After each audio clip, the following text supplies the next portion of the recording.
this is J is equal to N times E times V, right, in the x direction, okay? But we know that the velocity changes with time. It's linear with time.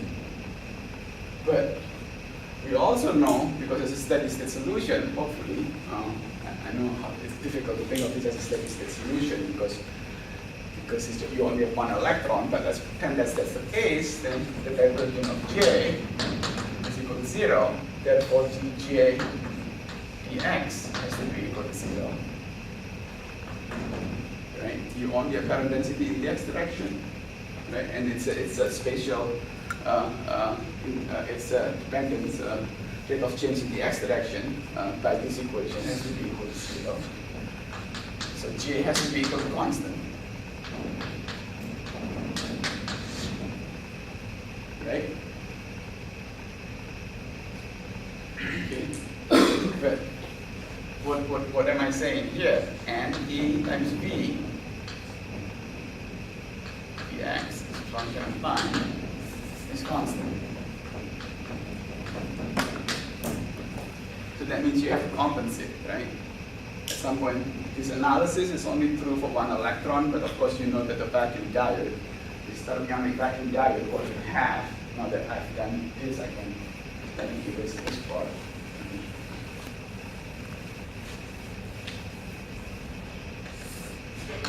The real physical problem is that you heat this at a temperature T, then you have a distribution of electron here with some density M, and then you accelerate it in that direction, right?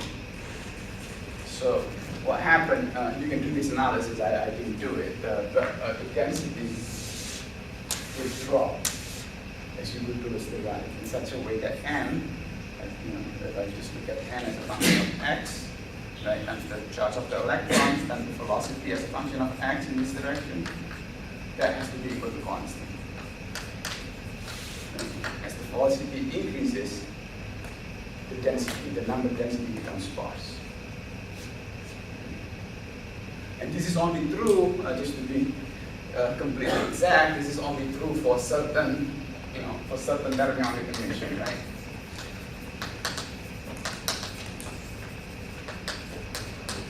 Where the number density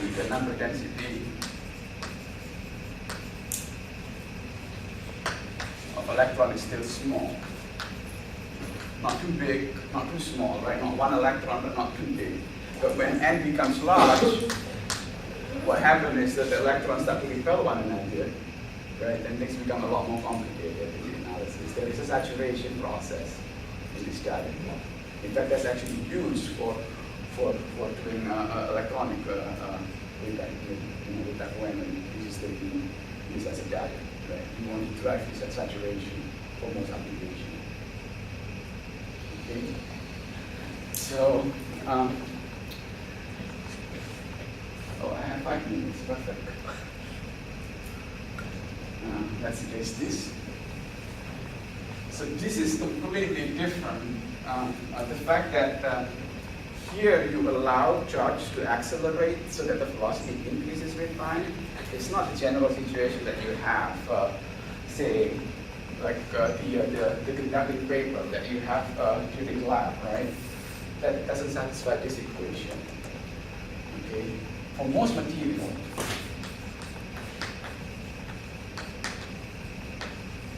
Remember, this is in vacuum, charge moving in vacuum between two parallel plates. In most situations, the better model is, again, a parallel capacitor. Right? So potential is 0 here, this is S, this is potential is V, right? Electric field going that way. What you have is, say, a solution. Right? In many cases, say in your batteries, it could be some solution of acid, hydrosulfuric acid, or it can be salt, right? Or maybe water. But the idea is that you have some, not all, some small fraction. In the case of a liquid solution, some small fraction of mobile carrier. As I'm saying this seems wrong. Mobile carrier, this is not your ATM provider. Here is just charge carrier, mobile charge carrier.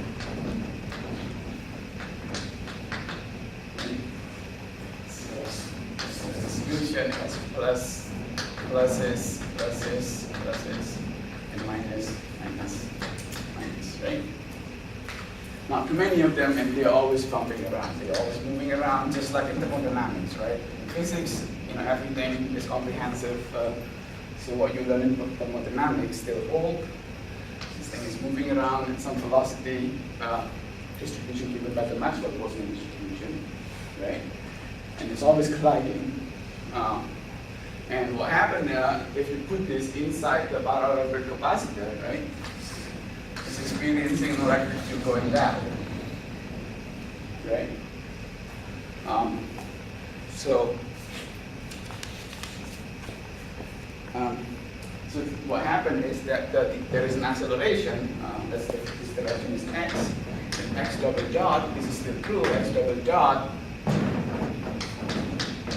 is equal to the charge. Let's consider that they all have charge E, right? Times the electric field and the mass, right? The mass of each carrier. You can have positive carrier or negative carrier. Positive carrier will move to the left. Negative carrier will move to the right, right? This is the acceleration, right? And the velocity is E over m times t, right? So what happened is that you accelerate this for some time t, and then it experiences a collision. And when it collides, it just gets scattered randomly. So what happened is it loses memory of the acceleration. Okay. So after the collision, it doesn't remember that it was originally being accelerated because of the electric field, and then the whole process keeps it, right? So as a result of this, then you have an average velocity because of this, right? When things doesn't accelerate indefinitely, you have an average velocity, x dot average, is given by E over m. This is what happens, right? This is x dot, this is time. You accelerate linearly and then you collide. And then you start again and collide. Right? That's the idea. Yeah, on average, this is the average behavior. Okay? So the average speed then is just E divided by m times the, this is the average time since last collision.